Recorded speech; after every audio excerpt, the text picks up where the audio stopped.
The evening of the bake sale started like any other mundane school event. I stood behind a plastic folding table in the gymnasium arranging cellophane-wrapped brownies. My 8-year-old son, Leo, sat on the bleachers nearby, trading superhero cards with his classmates. The room was loud, echoing with the squeak of rubber soles on hardwood and the chatter of tired parents. I wiped powdered sugar off my hands when the man in the windbreaker approached. He didn't look like a parent. He held a clipboard tight against his chest. "Avery Alexander," he said, a statement, not a question. I nodded, reaching for a brownie. "Can I help you?" He dropped a thick manila envelope onto the table, right on top of the baked goods. "You have been served." He turned and walked back out the double doors before I could process the words. The noise in the gymnasium faded into a dull static. I picked up the envelope. Paper was heavy, the kind law firms use to make threats feel tangible. I broke the seal and pulled out the legal filing. The bold black ink at the top read, District Court of Douglas County. Then the names, Richard and Susan Alexander versus Avery Alexander. My chest tightened, restricting my breath to shallow bursts. I scanned the first page. Breach of contract, fraudulent concealment, a demand for an immediate asset freeze and 80% of the Alexander Horizon Trust. They knew the name of the trust I had spent 3 weeks building in secret. I did not cry. My hands gripped the edge of the plastic table until my knuckles turned white. As a compliance officer, panic is a luxury I cannot afford. Instead, my brain compartmentalized the betrayal and started categorizing the risk. My parents had not just thrown a tantrum over my hidden wealth. They had retained an aggressive litigator, drafted a formal complaint, and paid a process server to humiliate me in public, mere feet from where my son was playing. I looked over at Leo. He was laughing, unaware that his grandparents were currently trying to gut the foundation of his future. They wanted my money not because they needed it to survive, but because they felt an intrinsic, terrifying entitlement to everything I produced. I slid the lawsuit back into the envelope and locked my jaw. The people who raised me just declared war, assuming I was still the quiet, obedient daughter who would beg for peace. They were about to meet the auditor. The drive home from the school gymnasium felt like navigating through thick water. I kept my hands gripped at 10 and 2 on the steering wheel, my knuckles aching from the tension. In the rearview mirror, Leo was humming a cartoon theme song, kicking his light-up sneakers against the back of the passenger seat. He was blissfully ignorant of the legal bomb sitting just inches away from him. The manila envelope rested on the upholstery, heavy and toxic, a physical manifestation of my family's greed. When we finally reached our driveway, I went through the evening motions with mechanical precision. I cooked macaroni and cheese. I checked math homework. I read a bedtime story about dragons and tucked the blankets under Leo's chin. Only when his bedroom door clicked shut did I allow myself to drop the facade. I walked into the kitchen, turned on the pendant lights, and slid the lawsuit out of the envelope. The pages fanned across the cold granite island. I traced the paragraphs with my index finger, my eyes scanning the legal jargon. Attorney Vance had drafted a narrative, claiming the Mega Millions ticket was purchased under an oral agreement, a shared family venture. They were demanding 80% of the Alexander Horizon Trust. To understand the sheer audacity of that demand, you must understand the grim arithmetic of my family. I view human relationships through the lens of compliance and ledgers. Because growing up in our Nebraska home, affection was strictly a transactional currency. In my parents' eyes, there were 2 distinct categories of offspring. My older brother Chase was the golden investment. I was the overhead. In business, you pour capital into your investments hoping for a return.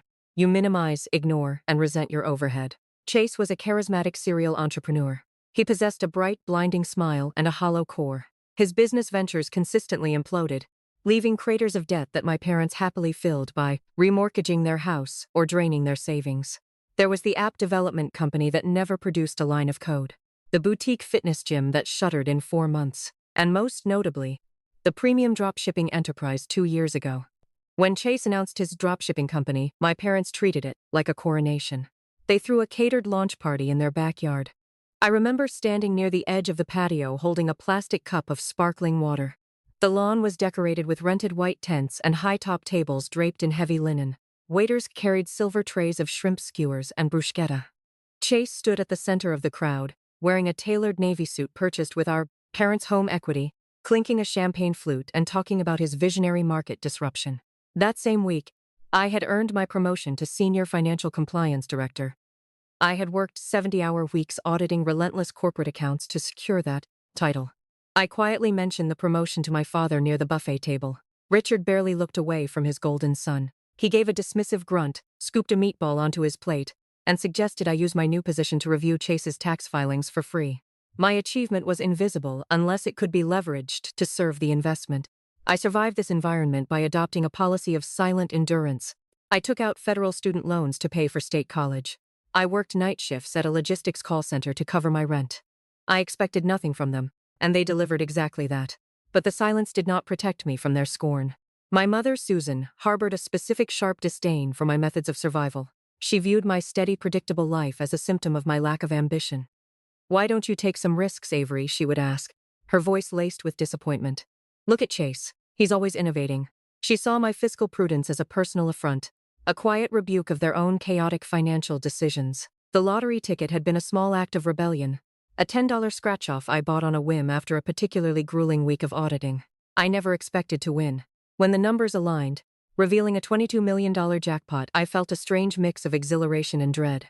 I knew with absolute certainty that if my parents found out, they would claim it as their own. So, I kept it secret. I consulted with a trusted financial advisor and spent months meticulously structuring the Alexander Horizon Trust, a legal fortress designed to protect the money for Leo's future. I made an anonymous donation to a local children's hospital, a small act of philanthropy that brought me more joy than the money itself. It was that donation, coupled with a local news anchor's reporting error that linked the anonymous donor to my family name, that ultimately exposed my secret.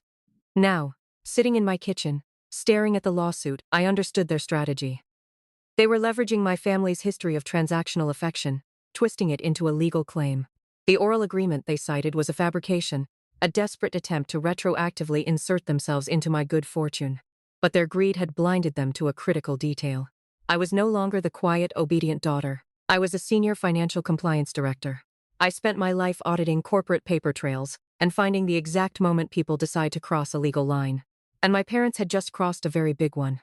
My first step was to analyze the funding source for their attorney, Vance. Law firms of that tier require verified wire transfers before they draft a single paragraph. If my parents did not have the cash and Chase was bankrupt, they must have found an alternative funding source. There were two possibilities. Either they had secured a high-risk, unsecured commercial loan from a secondary institution, or they had an inside advantage at the law firm itself. A backdoor channel subsidizing the exorbitant legal fees. I needed to audit my enemy. I needed to map the financial plumbing of Vance's operation to understand how a broke family was funding a premium war.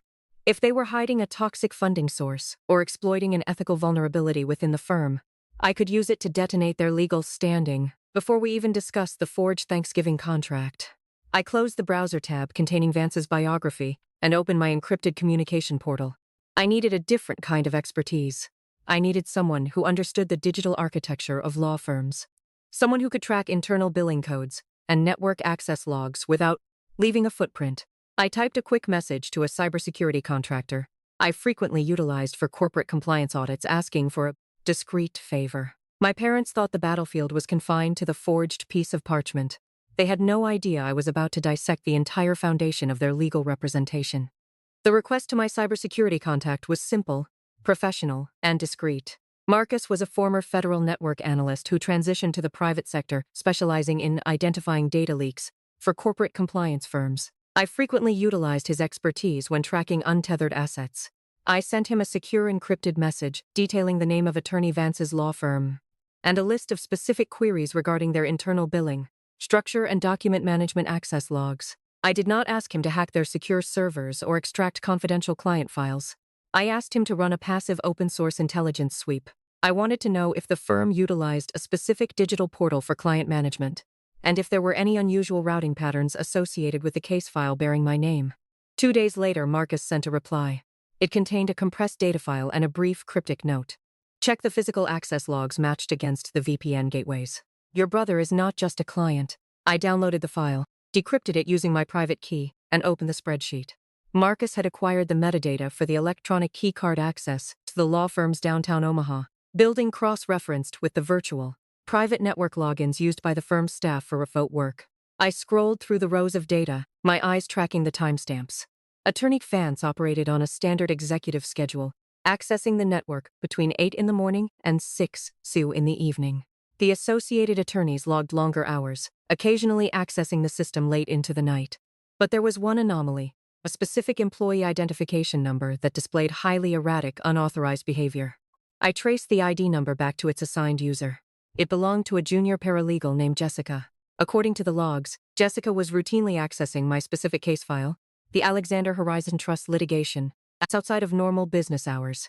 She was logging into the secure VPN from external IP addresses at 2:03:00 and 4 in the morning. Furthermore, her electronic keycard registered multiple late-night entries into the physical law office on weekends, times when the building was supposed to be empty. The puzzle pieces snapped together, forming a picture of a staggering ethical sleaze. My parents were entirely broke.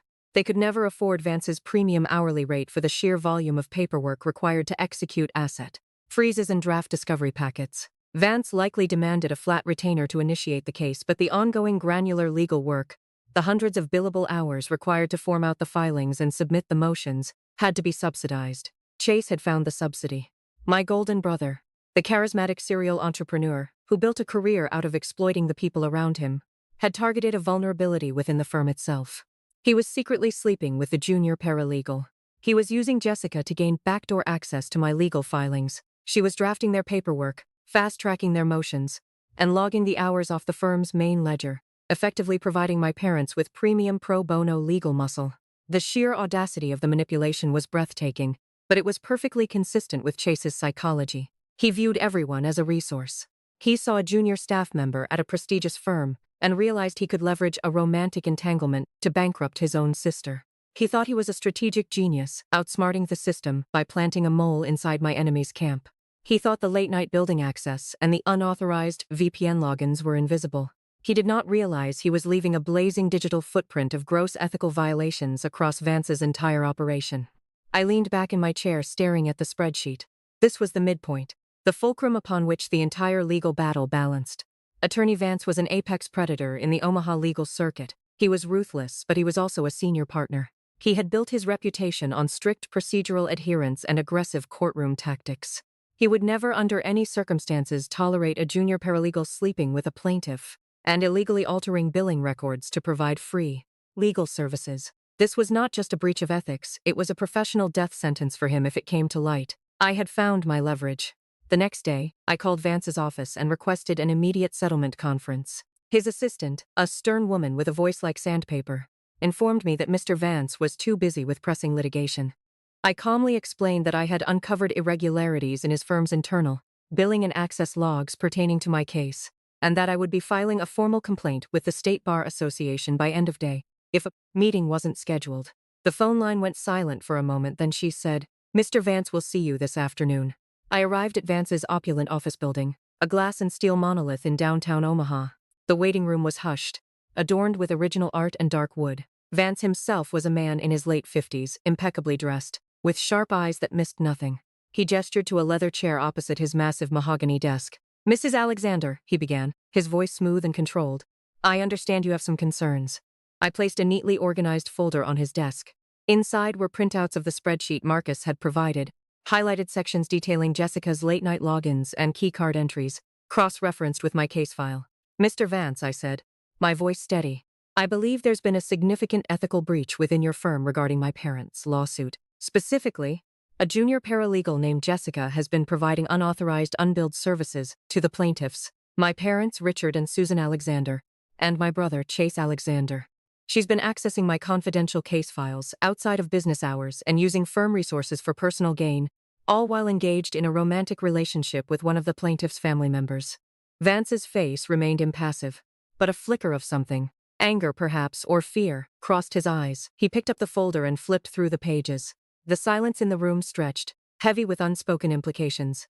"This is a serious accusation, Mrs. Alexander," he finally said, his voice a low growl. "It's not an accusation, Mr. Vance," I corrected him. "It's a forensic audit. The data is irrefutable, and I assure you, I have copies securely stored off-site. If this information were to reach the State Bar Association or worse, the local news, it would be devastating for your firm's reputation, not to mention your partnership." He leaned back in his chair, his gaze fixed on me. "What do you want, Miss Alexander?"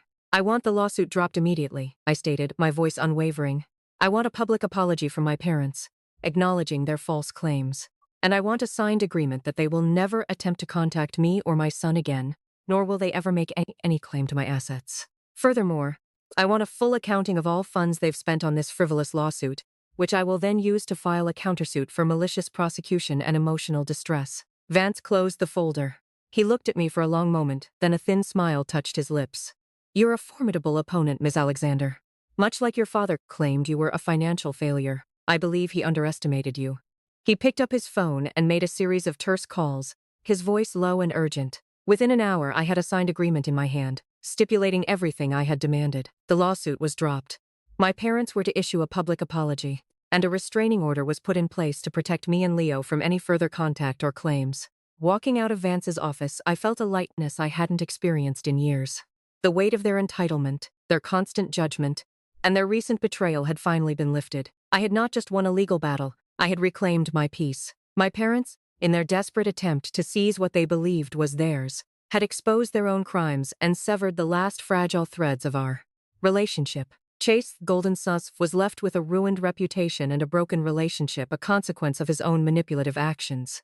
In their home, Chase was the investment and I was the overhead. This caste system is a dark, unspoken reality in many households. When parents designate a golden child, they do not merely neglect their other offspring. They actively handicap the favored child.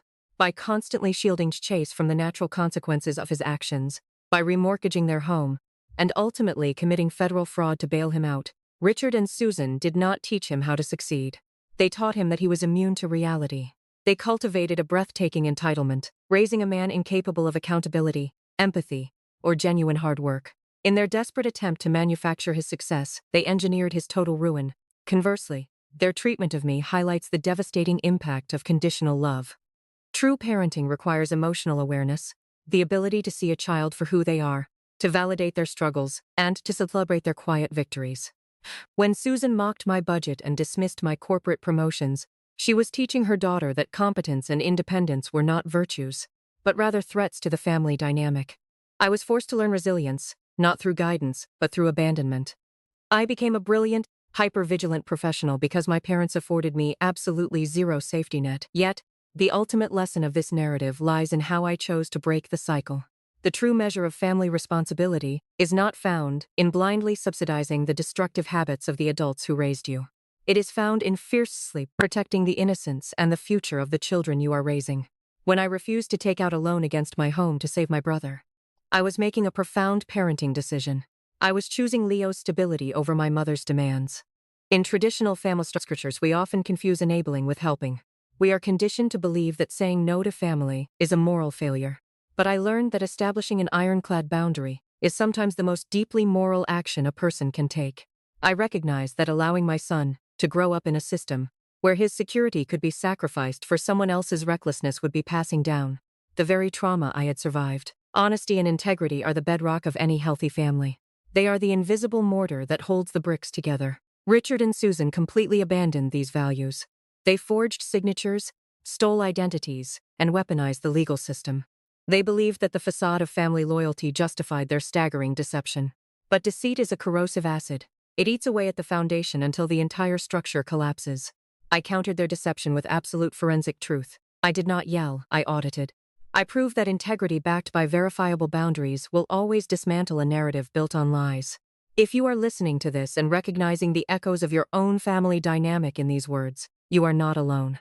If you have ever felt like the overhead in your parents' ledger, or if you have ever had to fight to protect your own peace from the people who were supposed to provide it, this community is here for you. We explore these quiet hidden battles because naming the trauma is the first step in dismantling it. Please drop a comment below and share your thoughts, and be sure to subscribe to Aura Vengeance. We will continue to bring you the stories of those who refused to let their history dictate their future. As we look at the choices I made, we are left to consider the invisible ledgers we maintain in our own lives. We all inherit a history, a complex accounting of debts and credits, of resentments and expectations, passed down through the bloodline. We are handed the math of our ancestors. But what we often forget until a moment of crisis forces our hand is that we are not obligated to keep using their formulas. There comes a time when you must look at the balance sheet of your relationships and ask yourself what it is truly costing you to keep the accounts open. Sometimes the most profound act of love you can offer the next generation is to declare bankruptcy on the generational trauma you were handed. You walk away from the crumbling estate. You step out into the cold, clean air, and you begin to build something entirely new. You close the door on the people who refuse to see your worth, and you wonder as the silence settles around you if they ever truly understood what they lost, or if they are simply sitting in the dark still waiting for a debt that will never be paid.